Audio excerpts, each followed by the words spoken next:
خود علامہ امینی، علامہ عبدالحسین امینی جنہوں نے کتاب الغدیر لکھی ہے، ان کے بیٹے ہیں ڈاکٹر محمد ہادی امینی. اب تو خیر ان کا بھی انتقال ہو گیا ہے چند سال پہلے، جامعہ الازہر میں پڑھاتے بھی تھے.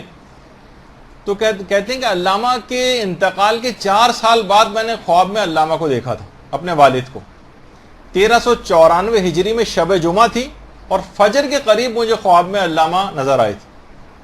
بے انتہا خوش تھے. میں نے ان سے پوچھا کہ آپ کی خوشی کی وجہ کیا ہے؟ کیا آپ کی خوشی کی وجہ کتاب الغدیر ہے جو آپ نے اتنی مفصل امیر المومنین کی خدمت انجام دی ہے؟ کیا یہ وجہ ہے یا دیگر تالیفات ہیں آپ کی وجہ آپ کے خوش ہونے کی، یا وہ امیر المومنین لائبریری جو کہ نجف میں ہے جو انہوں نے قائم کی تھی، کیا یہ آپ کی خوشی کی وجہ ہے؟ آیت اللہ امینی نے فرمایا میری خوشی کی وجہ زیارت امام حسین علیہ الصلوۃ والسلام.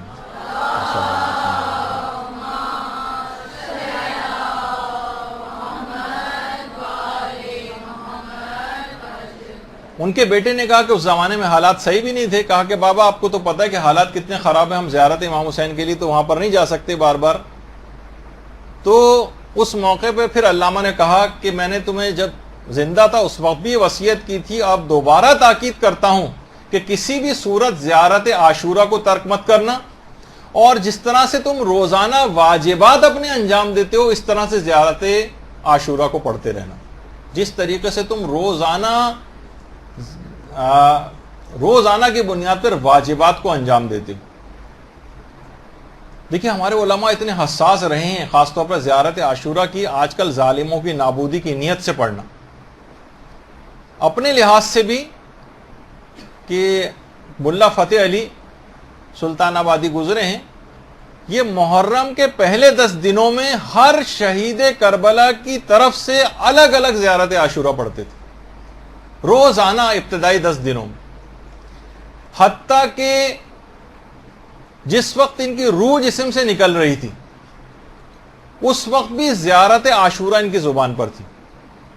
یہی وجہ ہے کہ شیخ محمد حسین غروی اصفہانی کمپانی ایک ہمارے ایک عالم گزرے ہیں، اور مسلسل فقہ اور اصول کے اندر تو ان کی ظاہر کتابیں اور خدمات تھیں، لیکن مسلسل زیارت عاشورہ کو پڑھنے کے اتنے عادی تھے کہ ان کی خاص دعا تھی کہ پروردگار میرا جس وقت انتقال ہو تو میری زبان پر آخری کلمات زیارت عاشورہ کے ہوں. اور جس وقت ان کا انتقال ہوا شیخ غروی کا، اس وقت ان کے آخری کلمات ان کی زبان پر زیارت عاشورہ ہی تھی. تو اتنا لوگوں نے باقاعدہ اسی عاشورہ، زیارت عاشورہ، باقاعدہ عاشورہ بریگیڈ ایک بنایا گیا ہے ظالموں سے مقابلے کے لیے حال ہی میں وہاں پر.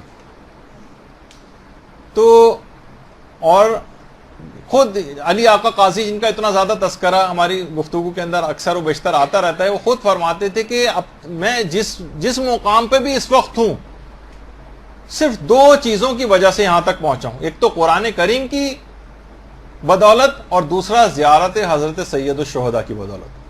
اللہم صلی اللہ علیہ.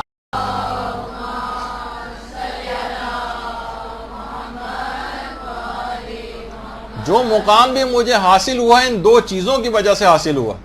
دیکھیے ابھی ہم نے کہا 50 آیات تلاوت قرآن روزانہ کرنا، اور ہر وقت قرآن کو اپنے اوڑھنا بچھونا قرار دینا، اور اسی طریقے سے زیارت عاشورہ بھی اگر انسان اس انداز سے کرتا رہے.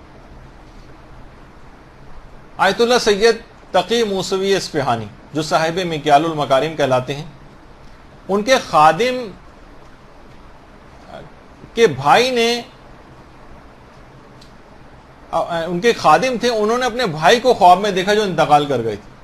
دیکھا کہ بہت لباس فاخرانہ پہنے ہوئے ہیں.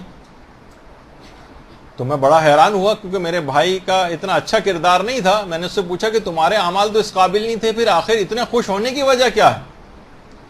کہا کل ہی ایک جو گورکن ہے قبرستان کا، اس کی ماں کی تدفین یہاں پر ہوئی ہے، اور امام حسین 3 دفعہ اس گورکن کی ماں کی قبر میں آ چکے ہیں.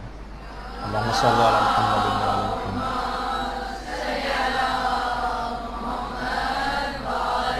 محمد. اور اطراف کی جتنی بھی قبریں ہیں، اس گورکن کی ماں کی اطراف کی جتنی بھی قبریں ہیں، ان سب کو امام حسین کی طرف سے لباس فاخرہ عطا کیا گیا.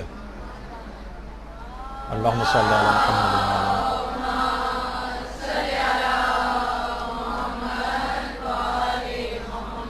تقی موسوی اصفہانی کے جو خادم تھے اسی وقت کہنے میں نیند سے بیدار ہوا اور فوراً اٹھ کر گورکن کے گھر گیا، جس کی ماں کا انتقال ہوا تھا۔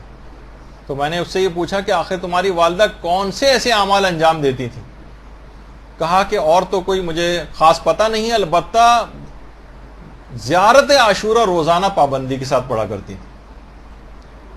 اور ایسا ہی عمل ہے زیارت عاشورہ کا پڑھنا کہ آیت اللہ بہجت یہ فرماتے تھے کہ زیارت عاشورہ پڑھنے والے کا سلام براہ راست امام حسین علیہ السلام تک کسی واسطے اور حجاب کے بغیر پہنچ جاتا ہے۔